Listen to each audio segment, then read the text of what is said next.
بسم الله الرحمن الرحیم. نن چې زمونږ کوم د کلاس ټاپک دی نو هغه دی پارټس آف سپیچ. د ټولو نه مخکې دا کوشش کو چې د دې پارټس آف سپیچ د دې الفاظو څه مطلب دی، په دې الفاظو باندې ځان پوهیو. د هغې نه وروستو بیا د دې لږ مزید وضاحت کوو. پارټس چې کوم دی زمونږ سره پارټس دا جمع د پارټ ده او پارټ چې کوم دی نو حصې ته وایي. دغه شانتي سپیچ چې کوم دی نو سپیچ زمونږ سره جملې ته وایي، کلمې ته وایي، کلام ته وایي، تقریر ته وایي.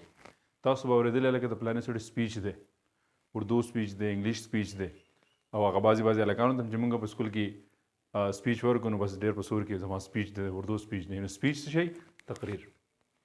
نو پارټس آف سپیچ د جملې یا د کلمې یا د کلام حصې. څه مطلب د دې؟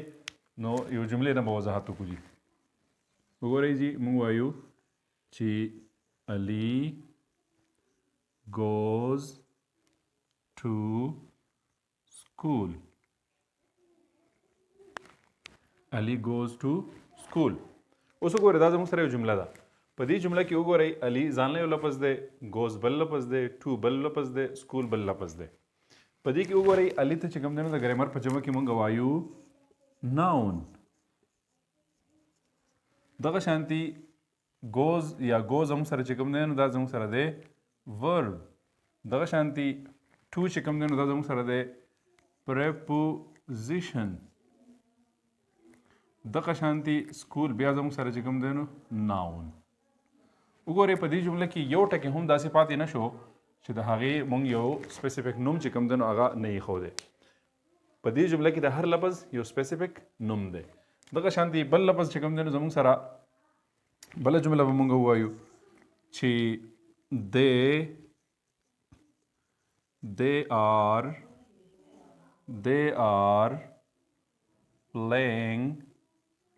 are playing cricket. they are playing cricket. اوس وګورئ دا زموږ سره یو بله جمله ده، دا زموږ سره یو بل سپیچ دی. اوس د دې حصې ګورو، موږ وایو چې پارټس آف سپیچ. نو دغه شانتي د دې حصو موږ نشاندهي کوو، دا حصې پیژنو چې د دې حصو څه مطلب د دې څه نومونه دي. اوس وګورئ دې ته موږ وایو دې ته څه وایو؟ دې ته موږ pronoun وایو. دا زموږ سره څه شی دی؟ زموږ سره helping verb، د ورب یو قسم دی. دغه شانتي دا زموږ سره verb، main verb. دغه شانتي زموږ سره کرکټ بیا noun. وګورئ زموږ سره نمبر 1 noun، نمبر 2 په دې جملو کې verb، نمبر 3 preposition، دغه شانتي نمبر 4 زموږ سره pronoun. په دو جملو کې وګوره د پارټس آف سپیچ نه زموږ سره څلور الفاظ راغلي دي. نو تاسو ولیدل چې په دې جملو کې، په دې سپیچز کې، په دې کلمو کلامونو کې یو جمله هم داسې پاتې نه شوه چې د هغې سپیسیفیک او خاص نوم نه و. نو دې ته موږ څه وایو؟ پارټس آف سپیچ. چې کله زموږ سره یو جمله راشي، زموږ سره یو کلمه راشي، یو کلام راشي، نو د دې به کمې حصې هغې ته به موږ څه نومونه وایو. نو تاسو وپېژندل انئ چې په دې جملو کې د هر لفظ خپل نوم دی. همدغه شانتي چې کله په انګلیش کې زموږ سره یو جمله راشي، یو سپیچ راشي، نو په هغې کې به کم الفاظ وي، کم الفاظ چې کوم دی نو هغه به پکې بار بار ریپیټ کېږي. نو دا تقریبا زموږ سره اته الفاظ دي. بعضې خلک وایي چې د ګرامر کم ماهرین دي هغه اته الفاظ شمارئ چې دا پارټس آف سپیچ دي. صحیح شوه؟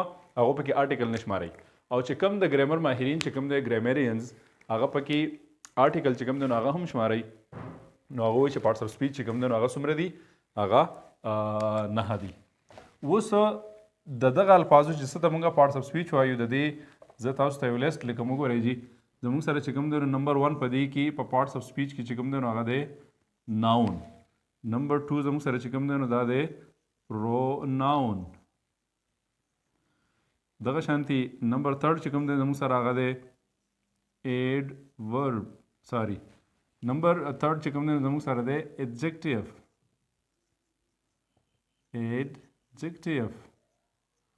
نمبر 4 چې کوم دی زموږ سره دی verb.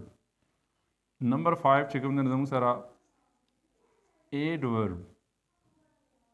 او نمبر 6 زموږ سره preposition. او بیا زموږ سره نمبر 7 چې کوم دی نو دا دی conjunction او دغه شانتي نمبر 8 چې کوم دی نو زموږ سره interjection او دغه شانتي چې کوم دی نو نمبر 9 که پکې بعضې خلک شمارئ نو هغه به شي زموږ سره article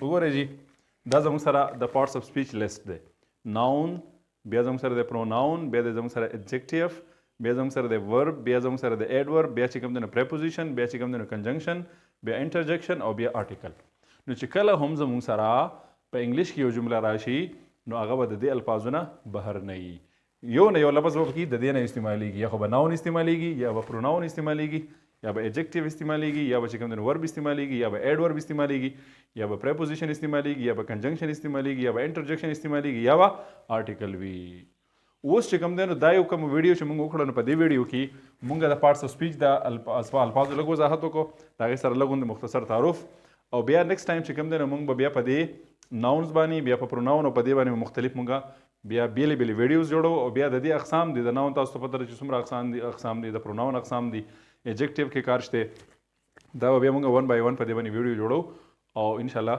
د دې به مختصر وضاحت کوشش وکړو که تاسو وایئ چې یاره څنګه ویډیو جوړ شي او اپلوډ شي فوراً موږ ته میلاو شي تاسو پکې انټرسټډ یئ نو چینل سبسکرایب کړئ ځکه چې کله تاسو چینل سبسکرایب کړئ نو کله چې ویډیو راځي نو فوراً به تاسو ته میلاویږي د هغې نه علاوه چې کوم دی نو ویډیو اخره پورې وګورئ لایک کړئ او په کمنټ کې د خپل خیال اظهار خامخا وکړئ مطلب که تاسو څه سوال هغه سوال وکړئ که تاسو څه حوصله ورکوئ نو حوصله ورکړئ ایون که تاسو څه اعتراض یا ابجکشن وکړئ انشاءالله تاسو ته به د هغې بھرپور او پوره جواب میلاویږي